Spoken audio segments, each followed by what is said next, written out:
Hello friends, I'm Heather Morjo, and today I'm going to be talking about the convoy. I received a question in my inbox from someone who has a loved one who's Indigenous, and they are struggling with what's been going on, and they asked me what's my take on it and what advice do I have for them to support their loved one who is also struggling with this.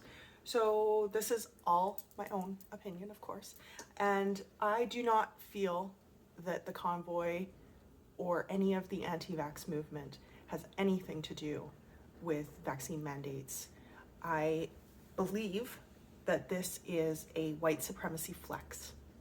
I believe that this is a response to the many large, impressive, wonderful, beautiful efforts of the community to stand up against systemic and social racism, whether it be through the Black Lives Matter movement, the Indigenous awareness specifically around the residential school children lately, and the efforts to bring critical race theory into education systems. So I believe white supremacy groups that have long benefited from the colonial systems built up to prioritize the needs of white settlers are being dismantled. And this is a good thing for everybody. And because of that, however, white supremacy groups are running scared, and they are using any opportunity they can to flex, to push back. So we are seeing this in other ways. In Edmonton, there has been an increase in violence against Muslim women, physical attacks.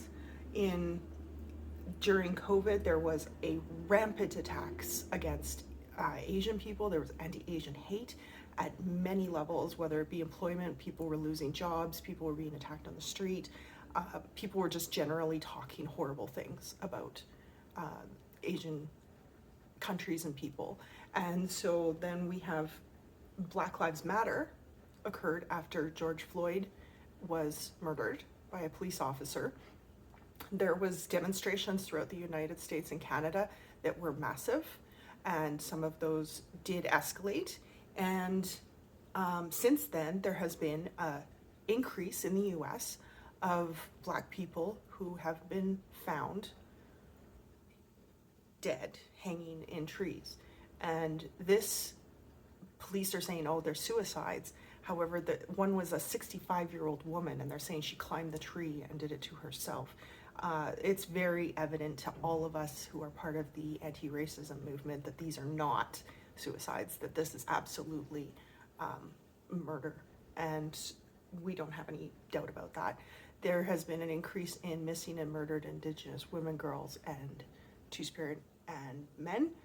There has been an increase in missing persons, and an increase in police killings against racialized people throughout Turtle Island, North America. And there's been an interesting case that came forward where a white woman had accidentally killed a Black man. She was given 2 years of jail time. And then there was a similar case where a Black police officer killed a white person, and they were given 12 years in prison, right? So we're also seeing systemic racism within the justice system of holding police accountable when they're held accountable, which they rarely are. So we're just generally seeing a flex of racist groups standing up and saying, you know, I saw a picture where a bunch of masked people were standing on a bridge and they held a sign that says, white patience has limits, right? So there's generally just an increase in this stuff. How does this relate to the convoy? All of the groups on Facebook and online that were started to organize the convoy were started by known white supremacists. The leaders are known white supremacists and connected to groups that are known to be involved with this. It's very evident. There's also evidence that a lot of these groups were started by a white supremacist in Virginia, and she had nothing to do with Canada. So all of these things are, for myself and for many people in the community, indicating that this freedom movement has nothing to do with vaccine mandates. They are using that as a cover to flex how a white-led movement is treated differently from a BIPOC-led movement. So what do I mean by that? So Wet'suwet'en is an ongoing opposition to pipeline development, and the police, when met with these blockades, have used militarized force against Indigenous people. So when we were looking at the railway blockades a couple of years ago, the governments were standing up in arms saying it's absolutely unacceptable to block any sort of movement of goods because this is costing us money and time. However, those same rhetorics were not said around the blocking of goods moving during the convoys blockades. We're seeing, like, when we look at the ochre crisis, any Indigenous movement in Canada has been met with a militarized force of police, right? We're talking water cannons, tear gas, we're talking like tasers. It's very violent. And we're talking about how people are doing this not only to the demonstrators, but to elders, right? And this is very blatant discrimination by the police systems against an Indigenous-led protest versus a white-led protest, because this demonstration in Ottawa didn't get broken up for weeks. They were allowed to continue unchallenged for way too long, right? Like, they were blocking hospitals, they were interrupting the movement of goods, and then all of a sudden, all of the things that were unacceptable when Indigenous people were doing them are suddenly okay if it's white people who are doing them. We're also same with Black Lives Matter in the US, you know, the highly militarized, violent demonstrations against them. And so the question that was coming out, so this is just an overview of what I am seeing, what I perceive the convoy to be involved with. And the question that came was, how does this person support their loved one, and how do they deal with all of this? So for myself, there has been an unfriending of those who are involved with this. I let them know that this convoy is led by white supremacists, and I cannot associate with people who are supporting them. In the majority of people, they have no idea it's led by white supremacists. They're just following the crowd, right? And it's really sad that they're not taking the time to investigate who's leading it, who's running it, and why. And that's not my problem. I have to remove those people for my own safety if they are allowing themselves to associate with white supremacist groups. Knowingly or unknowingly, they are not safe people for me, because those same people were not actively engaged in anti-racism movements over the last few years, so I know that they are not an ally. There are Indigenous people that I've had to unfriend who are involved in this. Same thing, they're just following the crowd, right? Whether or not they have valid concerns about the mandates is really irrelevant at this point, because the mandates are there for public health and protection during a global pandemic which has taken millions of lives. If they really feel that the government does not have a responsibility to protect its citizens during a global health crisis, that really, to me, is an example of irresponsibility on the behalf of those people, because where I'm standing from, having lost people who have died due to COVID, it is not acceptable for a government to do nothing, right, during a global pandemic. So for me, unfriending, unfollowing, and making sure I let them know why is important. It's specifically if you're a white person and you are wanting to demonstrate that you do not support this, I believe that's an important action to make. What else can you do?